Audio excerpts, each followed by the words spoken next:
Good afternoon, ladies and gentlemen, colleagues, comrades, and connections, Facebook friends, LinkedIn connections, social media friends. This is Jim Shastri from Hyderabad. I would like to now read out a special story by NPR on President Donald Trump. It says that Trump touts his peace deals, but many are already unraveling. This is December 12th article, 2025 article, are done all things considered. It will take 3 to 4 minutes listening. President Trump has made it well known that he is covering the Nobel Prize, Peace Prize, and rarely passes up an opportunity to say he has solved 8 conflicts around the world in 8 months. But despite these efforts, the results have been mixed. Some outcomes are precarious, and the president's role in brokering a deal is disputed. Others are simply unraveled. There are the ones. There are the ones you don't hear about so much, such as Armenia and Azerbaijan, Serbia, and Kosovo signed a peace agreement in 2020 during Trump's first term in office with the help of NATO and the European Union. That deal has stuck. Trump claimed credit for securing peace between Egypt and Ethiopia. The two countries were not at war, just locked up in a tense dispute over a hydroelectric dam on the Nile River. Nonetheless, the deals always receive a great deal of fanfare, says Max Boot, a senior fellow at the Council on Foreign Relations and author of Reagan is Life and Design. President Trump trumpets every one of these deals as being essentially peace in our time, he says. But they were all overhyped and oversold. Booth says that what Trump and his team are really negotiating are ceasefire, not peace agreements, and that is all. That is the crucial difference. He says with the ceasefire, it can flare up into fighting at any moment. Take for example the peace deal between Thailand and Cambodia, which was held as the Kuala Lumpur Peace Accord in late October.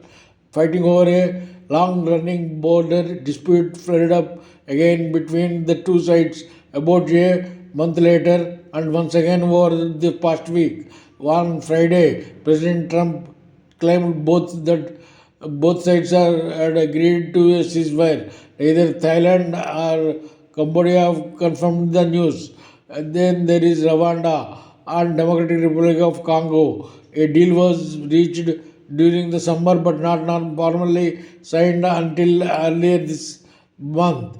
There was great fanfare during the ceremony in Washington for what Trump had called glorious triumph. Yet the fighting raged between the DRC and Rwanda even as both sides sat down to sign a deal with Trump.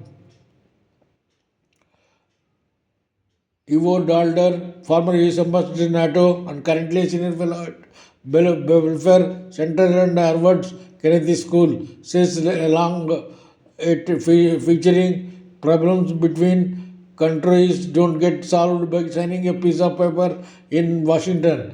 That takes painstaking diplomacy, hard work, and a lot of time.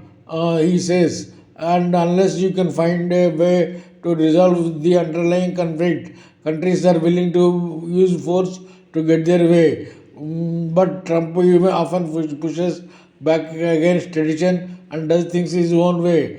Matthew Crane, a senior director of the Scrowcraft Center for Strategy and Security at the Attorney Council, says that is given Trump some success. His unique style sometimes produces unexpected results, unexpectedly declaring victory before it is achieved. Kremlin says, adding that forces offers to scramble and fill in the details. As in the case with Gaza, Trump took credit for ending what he said was an Arab Israel conflict that had been going on for the 3,000 years. Dollar says Trump was able to help secure the release of all the Israeli hostages held in Gaza over the past 2 years. But there is still level fighting and no term reaction inside.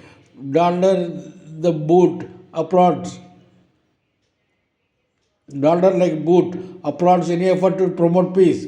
We have not been able to move beyond the ceasefire and the exchange of hostages to building a lasting peaceful situation in Gaza. Dollar says, let alone a lasting peaceful situation between Israelis and Palestinians, which is of course the fundamental reason we have this conflict in the first place. Trump also helped broker a peace deal between Israel and Iran that came after inserted the US into the conflict by becoming several of Iran's nuclear sites. Trump's efforts to solve decades long tensions between India and Pakistan dealt a blow to the US India relations. Prime Minister Narendra Modi disputed Trump's claims that he was instrumental in brokering a deal shortly after Trump imposes 50% of the tariff on most US imports from India. Booth calls it a major bump in relation between the two countries. I think although the ostensible reason for for these massive tariffs is that India has been buying Russian oil. I think the real impetus was that Trump was mad at Modi